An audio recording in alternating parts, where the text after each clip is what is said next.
Udhëheqja e lartë komuniste jetonte në zonën e zgjedhur të bllokut, rrethuar nga bajonetat e sigurimit dhe me kushte mjaft të mira jetese, e megjithatë brenda tyre vazhdonte lufta e heshtur, intrigat dhe pabesit. Në atë sipërfaqe prej 2 hektarësh ku shtrihej bloku, u realizua 9 vrasje. Ju e dini se kush përfundoi tragjikisht nga pabesitë e shokëve tyre, dikur bashkëluftare në vonë bashkëpunëtor. Bekir Balluku, Hito Çako, Petri Dume, Kadri Azbiu, Abdyl Klezi, Koço Theodosi, Mehmet Shehu, Koçi Xosi dhe Llambi Ziçishti. Unë do sjell në vëmendjen tuaj përjetimet e Jaub Dabullës, njeriu i besuar që i shërbente udhëheqjes. Bujuni kurreshtar dhe më dëgjoni disa çaste. Jaub Dabulla po bisedonte në një bli me shoqëruesin kryesor të Enver Hoxhës, Axhem Abazin. Mehmet Shehu del befasisht nga shtëpia e Hysni Kapos, me hap të shpejt. Si Jaub Dabulla dhe Axhem Abazi morën qëndrim gatitu. Mehmet Shehu, 1 metër ngjitur me 2 oficerët, as nuk u hodhi syt. Që dy i njihte mirë. Kur Mehmet Shehu u largua për nga vila e tij, Axhem Abazi i tha Jaub Dabullës: "Tregojnë se në vitet e luftës Enver Hoxha pati shkuar te Mehmet Shehu në shtëpinë e tij, në Çorush. Por babai Mehmetit, Shehu, nuk e kishte futur Enver Hoxhën si për nod, e late koçeku me misë dhe e pranoi pas lutjeve të Mehmetit, se e kishte shok për kokë. Atë natë Shehu theri dhe shkoi në hell edhe një qënjë. Kur Enver Hoxha ra në gjumë në dhomën ngjitur me odën, Shehu e thërret të birin, Mehmetin. Aty ku hungrën darkën me Enverin, Shehu mbante në dorë një shpatull të qënjit. Shikoje plakën e shpatullës, mërmëriti Shehu. Kjo hien mes shpatullës i jeti Mehmet. Ky që të rri mbas ka një thik në dorë. Njeriu me thik në dorë është ai djali që ne e pritëm dhe po flenod. Ma je mend këtë që po ta thot aty Shehu. Do të vijë ditë dhe thika e këtij djalit do ta pres kokën. Vështroje se sa bukur e tregon shpatulla e qinjit. Këtë ngjarje të treguar motet shkuara nga Axhem Abazi, Jaub Dabulla e pati quajtur lajthitje, e siç thuhet rëndom asoj kohe propaganda armiqësore. Atëherë Enveri dhe Mehmeti qenë më shumë se vëllezër. Jaupi e donte të vrarin, do me thënë Mehmetin, por më shumë donte të gjallin, Enver Hoxhën, që mbriti urgjent në zyri shoqëruar nga Ramis Alia dhe Kadri Azbiu. Për humnerën e marrëdhënieve midis Enver Hoxhës dhe Mehmet Shehut, kishte vite që dëgjonte mes kolegëve çuditëra. Bloku u qa, i kishte thënë miqësisht Llambi Peçini. Hysni Kapo ka thënë që Mehmet Shehu të mos shkel në komitetin qendror. Se ai, do me thënë Mehmet Shehu, kërkonte të kishte një zyrë dhe në komitetin qendror. Edhe me shoqëruesve ishin nxjerrë koburet. Në mëngjes, kur kryeministri ishte i vrarë në dhomën e tij të gjumit, Jaub Dabulla disiplinoi shërbimet rrotull vilës. Nuk ishte vetëm. Ai nuk tentoi të shkonte e ta shikonte kryeministrin e vrarë. Ekspertët ishin miqtë e tij, por Jaub Dabulla ishte në mjegull dhe si në një dramë përpara dhomës së gjumit Mehmet Shehu të vrarë, ai solli në mendje një ndodhi, të cilën ja kishte treguar miku i tij, shoqëruesi i Enver Hoxhës, Axhem Abazi. Kundër zbulimin Ministrinë e Brendshme informoi se një diplomat francez futej te vila e Xhelit. Flitej se francezi kishte tërhequr në rrjetin agjenturor të tij një nuse nga të bllokut. Nëse kjo do të vërtetohej, varret do të hapeshin me thonjë, por pas hetimeve timta u kthye mbrapsht ajo që e përfolur. Francezi nuk je futur dot në vilën e Xhelit. Jaub Dabulla në krye të një ekipi për javë muaj me radhë kaloi në sit në vilën e udhëheqësit edhe gjethet e pemëve.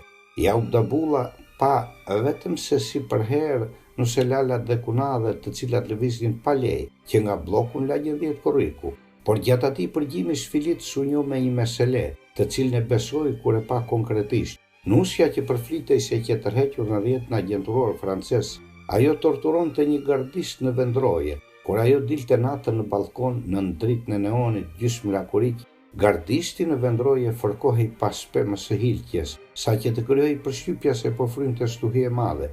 Dunavata si Jaub Dabulla nuk të falte, ai organizoi kurthin për një kohë të gjatë. Nusja ndjente kënaqësi kur delte në balkon dhe gardisti histerik udhte e shkulte pemën e hilqjes. Ç'ishte kjo dashuri, thoshte Jaub Dabulla. Megjithse shumë vite më parë, vajza e një ministri u martua me një ushtar të gardas. Mushka i do drut shkurt, tha Jaupi. Gardistin e hilqjes ai e transferoi në lozhan të Korçës, ku garda kishte një objekt në ruajtje. Gjatë vizitës Enver Hoxhës në Gjirokastër në vitin 1978, Unë shërbeja ndeg në brendshme, u mora me planet e masave, sigurimin e rrugëve, të vilës, strehimin e gardës e tjera. Enver Hoxhën nuk ma kapi syri, në gardë kisha qenë 1 metër afër tij. Edhe pse i kam të fiksuara datën, orën, lëvizjet e takimet me popullin, shumë do dhia në kthyen legenda. Enver Hoxha kaloi në këmbë natën në qafën e pazarit, meqense kishte më pak kalimtar. Ditën e asaj vizite të dënuar ishin pianec të qytetit me në krye Mellanin, por kur kishte ndaluar Enver Hoxha në qafën e pazarit, pianeci Mellani që futur fshehtas në rosticeri në djathtë të rrugës së Kalas. Oficerët e degës brendshme thanë se kur Mellani i dehur e pa Enver Hoxhën nga dritarja e rosticerisë, e qilloi xhamin me grush duke e gjakosur dhe thirrri. Roft komandanti botnor Enver Hoxha.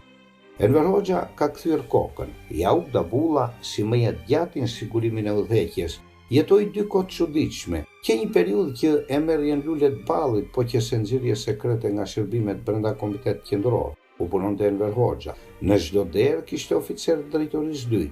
Bëhej gjëma, por erdhi si rrebesh edhe një kohë tjetër. Filluan të depërtojnë si në përka lajmet që vinin nga jashtë Komitetit Qendror. Mira thashë the me hynin si ciklon, ka përcenin nga muret si të qenë nuselala të kunadhet. Flitej hapur, Mehmet Shehu do t'i zërë vendin Enver Hoxhës. Flitej shqet ose me zi e pret vdekjen e tij.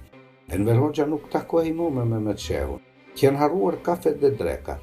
Informacionet e zeza nuk e pyesnin as Haxhi Kroi. Kazani zjente dhe po derdhej. Nuk merrej vesh se kush e përhapte këtë tmerr. Një ditë pas vetvrasjes Mehmet Shehut, kaloi në rrugën Pashkovasa, e veshur me të zeza Silva Turdiu. Jaub Dabulla i thot një miku tij, po nga Gjirokastra, që shërbente prej vitesh në mjediset e brendshme të shtëpisë së re të Enver Hoxhës. E mjera vajzë, e mjera Silva, më duket sikur është vajza ime. Silva Turdiu kujton se për dashurinë e saj me djalin e kryeministrit u bë qameti. Jo, mo jo, fejesa që se bepi. Te postobloku i drejtorisë së dytë, Jaub Dabulla në kërkonte një oficer nga Shiaku. Jaupi e priti. Çfarë i tha oficeri? Oficeri quhej Hysen dhe kishte qenë para 2 vjetësh komandant i postës kufitare të Sopikut në Gjirokastër. Në kufi ai kishte kapur një diversant grek në shpatin e malit në Mërçkës. Komandant Hyseni, kur kishte kapur diversantin grek, kishte qenë vetëm me kuzhinjeri. Komandanti e prangosi grekun dhe e çon në zyrë. Efektivin e ngrënë në alarm. Në zyrë, komandanti i gëzuar pinte raki me një kokë cjapi të egër, të pjekur nga kuzhinjeri. Diversanti grek me duart lidhura shikonte fotografinë e Enver Hoxhës të varur në mur. Komandant Hyseni e pyeti diversantin se kush ishte ai në fotografi, që ai po e shikonte me aq vëmendje. Greku i thot se ai ishte Enver Hoxha. Ai e çmonte Enver Hoxhën, e donin të gjithë grekët. Femrat e bukura greke linin kokën për të. Komandant Hyseni që pinte raki habitet me ato që i tha diversanti grek. Në moment ja heq hekurat dhe e përcjell në vijin e kufirit. Afër cilës ishte posta kufitare greke, e dërmadhës. Këtë ngjarje e dinte vetëm kuzhinjeri.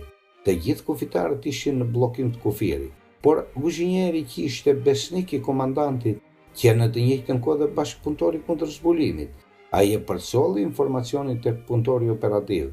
E merr vesh Kadriazbiu dhe Enver Hoxha. Kadriazbiu po përgatiste arrestimin e komandant Hysenit.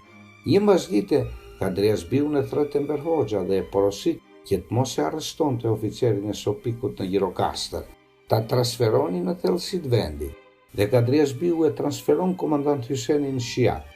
Kjo ishte ajo që i kishte ndodhur komandant Hysenit. Ai në takimi lutet Jaub Dabullës që ministri ta kthej përsëri në kufi. Ja pra, këto janë përjetimet e Jaub Dabullës, publikuar nga Telegraf. Faleminderit.